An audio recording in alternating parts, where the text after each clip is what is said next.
ಎಲ್ರಿಗೂ ನಮಸ್ಕಾರ. ನಾನು ನಿಮ್ಮ ಅಶ್ವಿನಿ.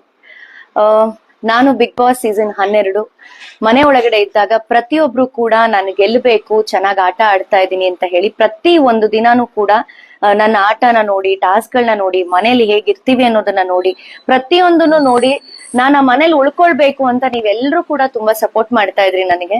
ಬಟ್ ನಾವು ಒಳಗಡೆ ಇದ್ದೆ, ನನಗೆ ಇಲ್ಲಿ ಹೊರಗಡೆ ಏನ್ ಆಗ್ತಿದೆ ಅನ್ನೋ ಅರಿವೇ ಇರ್ಲಿಲ್ಲ. ಬಟ್ ಹೊರಗಡೆ ಬಂದ್ಮೇಲೆ ನೀವೆಲ್ಲ ಇಷ್ಟು ಪ್ರೀತಿ, ಇಷ್ಟು ಸಪೋರ್ಟ್ ನನಗೆ ಕೊಟ್ಟಿದ್ದೀರಾ. ಆ ಕಾರಣಕ್ಕೋಸ್ಕರನೇ ನಾನು ಫಿನಾಲೆವರೆಗೂ ಬರೋದಕ್ ಸಾಧ್ಯ ಆಯ್ತು. ಸೊ ಖಂಡಿತವಾಗ್ಲೂ ನಾನು ಅದನ್ನ ಮರೆಯೋದಕ್ ಸಾಧ್ಯನೇ ಇಲ್ಲ. ಪ್ರತ್ಯೇಕವಾಗಿ ಒಬ್ಬೊಬ್ರಿಗೂ ನಾನು ಥ್ಯಾಂಕ್ಸ್ ಹೇಳೋಕ್ ಆಗ್ತಾ ಇಲ್ಲ. ಆದ್ರೂ ಕೂಡ ನಾನು ಹೊರಗಡೆ ಬಂದ ಮೇಲೆ ವಿಚಾರನ ತಿಳ್ಕೊಂಡು ನಿಮ್ಮೆಲ್ರಿಗೂ ಕೂಡ ನಾನು ಥ್ಯಾಂಕ್ಸ್ ಅನ್ನ ಹೇಳ್ಬೇಕು ಅಂತ ಹೇಳಿ ವಿಡಿಯೋ ಮಾಡ್ತಾ ಇದ್ದೀನಿ. ನನಗೆ ಸಪೋರ್ಟ್ ಮಾಡಿ, ಬೆಂಬಲ ಮಾಡ್ತಾ, ನನ್ನನ್ನು ಬೆಂತಟ್ತಾ, ನನ್ನನ್ನ ಬೇಷ್ ಅಂತ ಹೇಳ್ತಾ, ವಿವಿಧ ನನಗೆ ಬೇರೆ ಬೇರೆ ಶೀರ್ಷಿಕೆಗಳನ್ನ ಕೊಟ್ಟು ಹುಮ್ಮಸ್ಸನ್ನ ತುಂಬ್ತಾ ನನಗ ಆ ಮನೇಲಿ ಜೀವಿಸೋ ಹಾಗೆ ನೀವು ಮಾಡಿದ್ರಿ. ಎಲ್ಲದಕ್ಕೂ ಕಾರಣಕರ್ತರಾಗಿದ್ ನೀವು. ಹಾಗಾಗಿ ನಾನು ಬಿಗ್ ಬಾಸ್ ಅಂತ ಬಂದ್ಮೇಲೆ ಫಸ್ಟ್ ಅನ್ಕೊಂಡಿದ್ದು ನಿಮ್ಮೆಲ್ರಿಗೂ ನಾನು ಥ್ಯಾಂಕ್ಸ್ ಹೇಳ್ಬೇಕು ಅಂತ.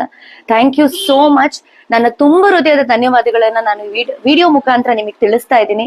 ನನ್ನನ್ನು ಒಬ್ಬ ಕಲಾವಿದೆಯಾಗಿ ಪ್ರೋತ್ಸಾಹ ಕೊಟ್ಟಿದ್ರಿ, ಒಬ್ಬ ಕನ್ನಡತಿಯಾಗಿ, ಹೋರಾಟಗಾರ್ತಿಯಾಗಿ ಸಪೋರ್ಟ್ ಮಾಡಿದ್ರಿ. ಬಟ್ ಈ ಸಲ ನಿಮ್ಮ ಮನೆ ಮಗಳ ರೀತಿಯಲ್ಲಿ ಬಿಗ್ ಬಾಸ್ ಅನ್ನ ನೋಡಿ ನನಗೆ ಸಪೋರ್ಟ್ ಮಾಡಿದೀರಾ. ನಿಮ್ಮ ಬೆಂಬಲ, ನಿಮ್ಮ ಪ್ರೀತಿ ಯಾವಾಗ್ಲೂ ನನ್ ಮೇಲೆ ಇರ್ಲಿ. ಒಂದೇ ಹಠ ಛಲ ಇಟ್ಕೊಂಡು ನಾನು ಒಳಗಡೆ ಹೋಗಿದೆ. ಅದೇ ಹಠ, ಅದೇ ಛಲದಿಂದ ನಾನು ಬಿಗ್ ಬಾಸ್ ಮನೆಯಿಂದ ಛಲಗಾರ್ತಿ ಅಶ್ವಿನಿ ಅಂತ ಹೇಳಿ ನಾನು ಹೊರಗಡೆ ಬಂದಿದ್ದೀನಿ. ಅದಕ್ಕೆಲ್ಲಾ ಕಾರಣ ನೀವೇನೆ. ನಿಮ್ಮ ಪ್ರೀತಿ ಸದಾ ನನ್ ಮೇಲೆ ಹೀಗೆ ಇರ್ಲಿ. Thank you so much.